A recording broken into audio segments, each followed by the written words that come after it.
Ganaw ni na Marcoleta, defensor at dalawang iba pa, bantay sarado. I-detalye mo balitang yan. RH15, Giselle Ricafort. Giselle. Bantay sarado na misteya ng Bureau of Immigration ang galaw ni na Senator Rodante Marcoleta, dating Congressman Mike Defensor at mga negosyante na sina Joseph Barrias Espiritu at Aristotel Baluyot Biraya.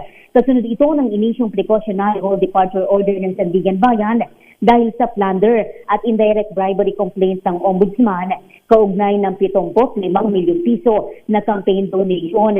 Sabi sa Rizal H News ni Immigration spokesperson Dana Sandoval, batid nila yung PHDO na inilabas ng anti-graft court at handa raw nila itong ipatupad. Bagamat wala pa anyang hawak na kopya ng kautusan ng imigrasyon, puspusa na yung ginagawa nilang monitoring ngayon. Kung sakaling tangkain ang mga subject na lumabas ng Pilipinas, haharangin sila ng mga BI personnel. Nag-ugat yung rekomendasyon sa naunang kaso sa Commission on Election dahil sa non-disclosure ng donasyon ni Marcoleta sa Statement of Contribution and Expenditures.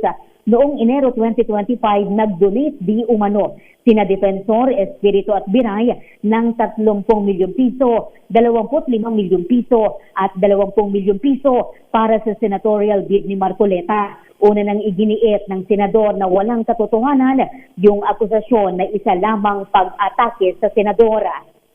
Ito si Giselle Ricafort para sa DZRH sa Pilipinas, una sa Pilipino.